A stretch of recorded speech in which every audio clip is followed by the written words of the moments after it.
बिस्मिल्लाहिर्रहमानिर्रहीम। अस्सलाम वालेकुम। पाकिस्तान की कौम और रियासत पाकिस्तान को किसका शुक्रिया अदा करना चाहिए? है ना अजीब सी बात। इमरान खान का, मोदी सरकार का, या दोनों का?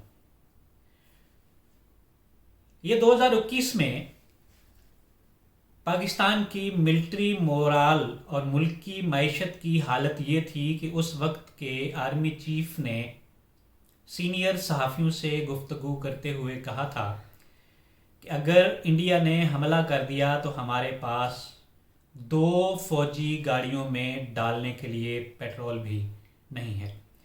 सियासी क़यादत की जुर्रत ये थी कि इंडियन पायलट को 24 घंटों के अंदर अंदर वापस कर दिया। फौज को एक ऐसी जुर्रतमंद और काबिल क़यादत की ज़रूरत थी जो हर चीज़ को तब्दील कर दे। भला हो मलिक रियाज का, फराह गोगी का, वसीम अकरम प्लस का, जुल्फी बुखारी और बुशरा बीबी का, जिन्होंने पंजाब में करप्शन और पैसों के बदले तबादलों का बहुत बड़ा नेटवर्क कायम किया, जिसके सबूत उस वक्त के DGISI lieutenant general Asim Munir ने उस वक्त के वज़ीर आज़म जनाब इमरान खान को देकर उनसे शाबाश की तवक्को की। लेकिन खातून अव्वल रूहानी तौर पर खान साहब के दिल में बाज़रियाए फैज़ हमीद बहुत बड़ा मकाम हासिल कर चुकी थी। लिहाजा खान साहब ने शदीद गुस्से में आर्मी चीफ जनरल बाजवा को गुस्ताख आसिम मुनीर को फौरी तौर पर नौकरी से बर्खास्त करने का हुक्म सादर फरमा दिया। ये वो लम्हा और वो दिन कुदरत की तरफ से पाकिस्तान के रोशन मुस्तकबिल का नुक्ताए आगाज था। करप्शन के इस कहानी, इस मुलाकात और नौकरी से बर्खास्त के हुक्म ने पाकिस्तान के मुस्तकबिल में क्या किरदार अदा करना था, खुदा की ज़ात के सिवा कोई नहीं जानता था। भला हो जनरल बाजवा का, जिसने दबाव बर्दाश्त करते हुए नौकरी से बर्खास्त के हुक्म को सिर्फ DGISI के ओहदे से हटाने तक महदूद कर दिया।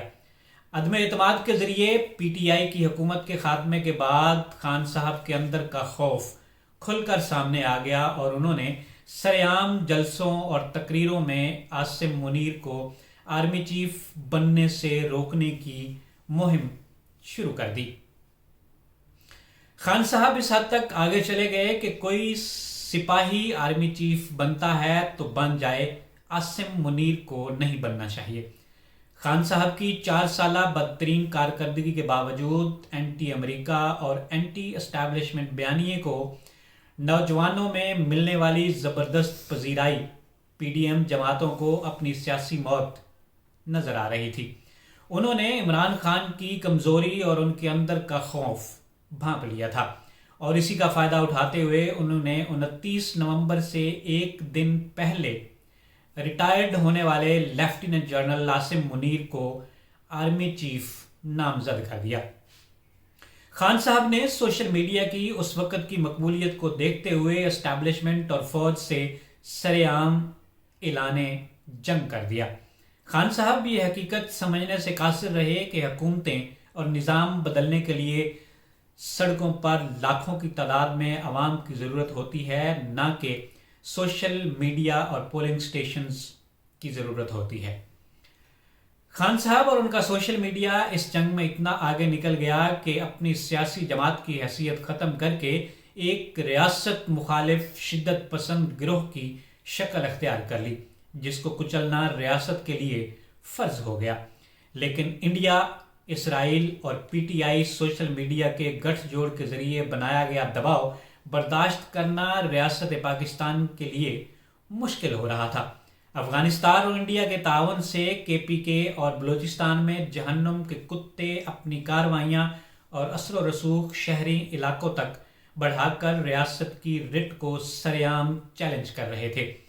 ऐसे हालात में रियासत पाकिस्तान के दूसरे मोहसिन मोदी जी की एंट्री होती है, जिसने अगला इलेक्शन जीतने और पाकिस्तान की अंदरूनी कमज़ोरी से फ़ायदा उठाने के लिए पहलगाम का फॉल्स फ्लैग ऑपरेशन लॉन्च किया। افواج پاکستان نے آپریشن سندور کے جواب میں مارکہ حق اور آپریشن بیان المرصوص میں اس جرت اور غیر معمولی مہارت سے انڈیا کی 10 گنا بڑی فوج کو محض چند گھنٹوں میں اس طرح چاروں شانے چٹ کیا کہ دنیا آج تک دانتوں میں انگلیاں دبائے بیٹھی ہے کہ پاکستان نے کیا کیا ہے، اور پاکستانی افواج کی عسکری مہارت کی پوری دنیا ایک نئی جنگی حکمت عملی اور مہارت کے طور پر سٹڈی کر رہی ہے۔ یہی وہ رات تھی جب گمراہ ہونے والے لاکھوں نوجوان ریاست پاکستان اور افواج پاکستان کی محبت کی طرف واپس لوٹ آئے۔ پاکستان کو یہ عظیم فتح اور عالمگیر عزت فیلڈ مارشل سید عاصم منیر کی جرت مند قیادت کی بدولت میسر آئی۔ وہی عاصم منیر جسے نیازی صاحب نے نوکری سے برخاست کرنے کا حکم دیا تھا۔ 10 مئی کے بعد کوئی ایک ایسا ہفتہ نہیں گزرا جب کسی اسلامی ملک کا حکمران یا کسی فوج کا سربراہ پاکستان میں نہ ہو، یا پاکستان کے حکمران یا فوجی جرنیل کسی اسلامی ملک کا دورہ نہ کر رہے ہوں۔ عزت اور ذلت کا مالک اللہ رب العزت کی ذات ہے۔ شکریہ ملک ریاض کرپشن گروپ، شکریہ وزیر اعظم عمران خان نیازی، اور شکریہ نریندر مودی۔ پاکستان کی یہ موجودہ عزتیں اور اڑانیں سب اس کی کاوشوں کا نتیجہ ہیں۔ پاکستان ہمیشہ زندہ باد، افواج پاکستان ہمیشہ پائندہ باد۔ آج کے لیے اتنا ہی، اجازت دیجیے، اللہ نگہبان۔